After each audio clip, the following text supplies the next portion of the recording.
I sat in silence as my wife sneered and walked out, leaving me for a coworker. "Enjoy being broke and alone," she mocked, taking our savings with her. I just smiled quietly.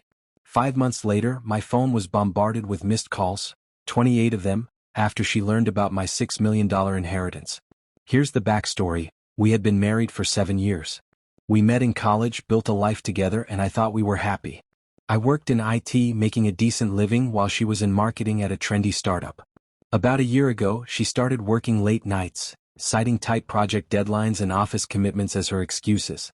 I believed her, even though all the signs were there: secretive texting, new clothes and haircuts for work events, and her phone always flipping face down when I entered the room. But when you're in love, you're blind. I definitely was. 3 months ago, my flight got canceled and I came home early from a business trip. That's when I caught her. I walked in to find her and her coworker in our bed, the very bed I had worked overtime for months to afford. The coworker scrambled to get dressed, but my wife just sat there smirking. "Well, this is awkward," she said, not even bothering to cover up. "I want a divorce." She wrapped herself in a bathrobe I'd given her for Christmas and started tossing her clothes into a suitcase. She didn't hold back. "I've been seeing him for months. He's actually going somewhere in life, unlike you." I stood there silently, watching her rant. "You're nothing without me. Who would put up with your boring life, your pathetic salary, your stupid hobbies?" Still, I didn't say a word. She had already transferred all of our savings to my account, about $288,000, and she casually added, "Consider this payment for wasting 7 years of my life."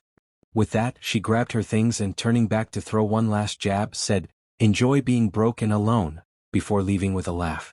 I just smiled. What she didn't know, what nobody knew, was that my uncle had passed away 2 weeks earlier. We weren't close, so I hadn't mentioned it, but he had no children and had left me his entire estate, worth around $6 million after taxes.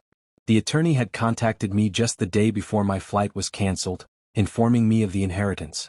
They advised me to stay quiet until probate was complete, so I kept it to myself and let her walk out, believing she had destroyed me. Fast forward 3 months and I had quietly been rebuilding my life. A new place, therapy, reconnecting with old friends she'd isolated me from. The inheritance was still in probate, but I was making plans. Then, the local business journal published an article about my uncle's company being acquired as part of his estate. It mentioned me by name as the inheritor. Apparently, my mother-in-law, who still kept up with such things, saw it and told my wife. My phone hasn't stopped ringing since. 28 missed calls, 47 texts, and 13 voicemails from her. Even the coworker-turned-boyfriend reached out. I haven't responded yet. Part of me wants to block them all completely, while another part wants to respond just to hear the excuses she's cooked up. But no matter what, I'm not taking her back. The divorce papers are already with my attorney. I'm at a crossroads. Do I block them and move on, or do I hear them out? I'm leaning toward blocking them entirely. It's almost like watching someone else's life unfold in front of me. A few days later, after my post went viral, I felt compelled to give an update. I never expected so much support. To those asking if the savings withdrawal was legal, yes, it was. Since it was a joint account, she had every right to take it. But it's not worth fighting over now. I'll update you once I decide how to proceed. It's been 5 days since the phone blew up with calls and messages. I listened to the voicemails, but I haven't responded. The first few were filled with anger, accusing me of hiding assets during our marriage and threatening legal action. Rich, coming from someone who emptied our savings account. Then the tone shifted to fake remorse. "I made a terrible mistake. We can work through this." My personal favorite? The stress of my job made me act that way. Sure. My mother-in-law left 3 increasingly desperate messages, the last one asking if her daughter was mentioned in the will because they were still family. The audacity. The coworker left one awkward message saying he didn't know how serious things were when they started, and that he respects me as a man. Whatever that means. I immediately called my attorney before doing anything. He laughed when I played him the messages. "They have zero claim to your inheritance," he said. "It wasn't even in the picture during your marriage, and she's the one who left you." He advised me to document everything but not engage with them directly. "Let me handle the communication," he told me. I forwarded everything to him and thought that would be the end of it. Then yesterday I was sitting at my usual coffee spot when, guess who walked in? My wife. She looked rough, hair a mess, wearing sweatpants which she used to say were for losers with no self-respect. She spotted me and made her way over to my table. "Why are you ignoring me?" she demanded, sitting down uninvited. She snapped, I'm not. I'm moving on like you suggested. Don't be childish. We need to talk about us. There is no us, I replied coldly. You made that clear when you emptied our accounts and left with your coworker. She rolled her eyes. People make mistakes. That wasn't the real you, I shot back. Actually, I think it was. For the first time, you were completely honest about how you saw me. Her tone shifted to one of false sweetness. Look, I was stressed and confused. That coworker turned out to be not who I thought he was. I miss our life together. You miss my uncle's money? I said flatly. That's not fair, she protested, but the look in her eyes gave her away. It would have been our money if I'd stayed, she said. And there it is, the truth, I said, my voice bitter. No, it wouldn't have been. If you hadn't shown me exactly who you are, I might have been dumb enough to share it with you anyway. Her mask dropped. You'll regret this, she hissed. I'm entitled to half of everything. My lawyer will. Your lawyer will tell you the same thing mine told me, I interrupted. The inheritance isn't marital property, but waste your money finding that out if you want. I stood to leave but couldn't resist one last jab. By the way, how's our savings holding up? She froze. It's been 3 months, she muttered, her face falling. Not well. As I walked out, she yelled, this isn't over. But it was, at least for me. I changed my number and instructed my lawyer to handle any further communication. Divorce from here on out. On the bright side, I closed on a new house. Nothing extravagant, just a nice neighborhood with good schools.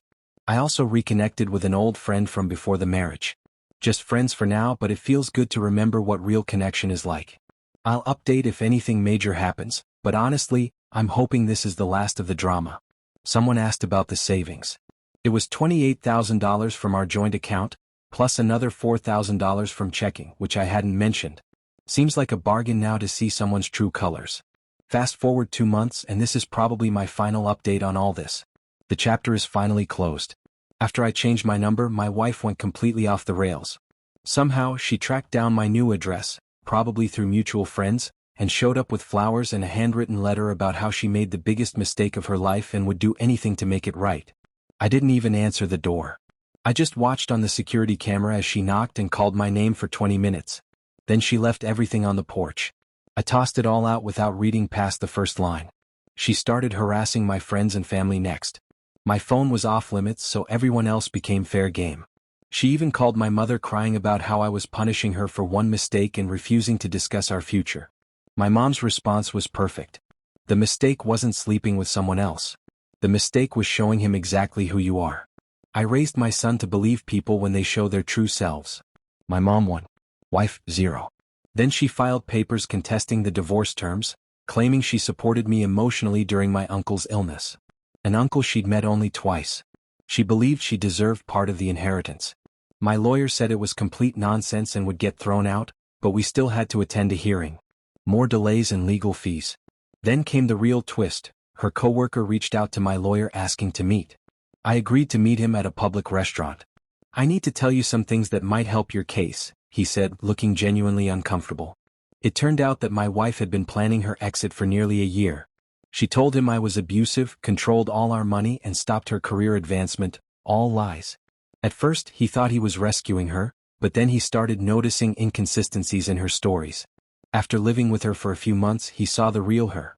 He showed me texts where she explicitly discussed waiting for the right moment to leave me, specifically after my upcoming bonus. She had been calculating the best financial time to bail. What she hadn't counted on was my uncle's inheritance.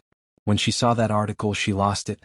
He continued, she started saying you'd stolen her future and that she'd get what she deserved one way or another. The kicker?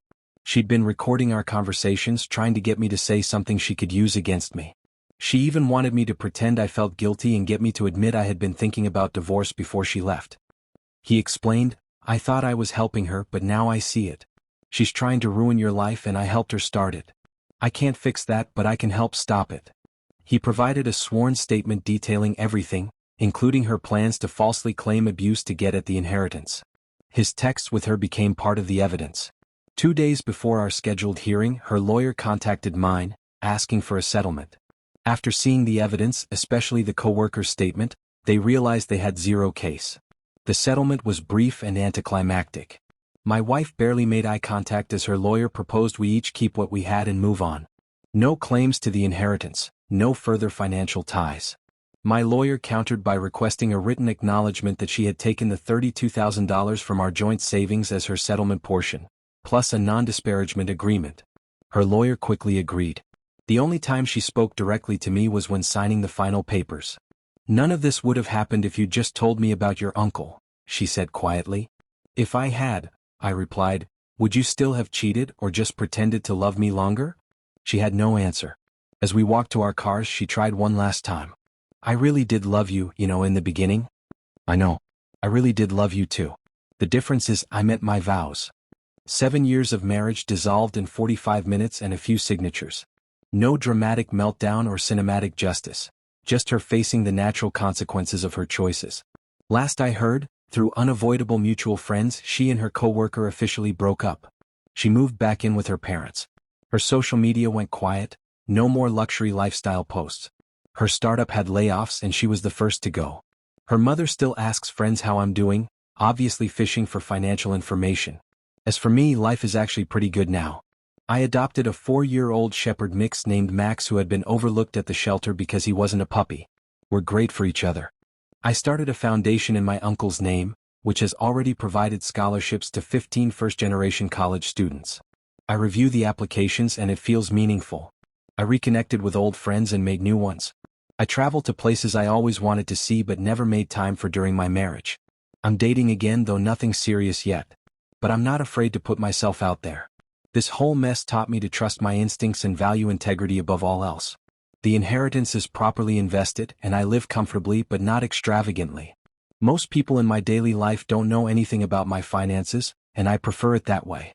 Sometimes I think about what she said when leaving, "You're nothing without me." Couldn't have been more wrong. I was never nothing. I was just waiting to become more of who I already was. If you're going through something similar, hang in there. The darkness doesn't last, and sometimes life's worst moments lead to unexpected, better paths. Thanks for all the support throughout this crazy journey. It helped more than you know.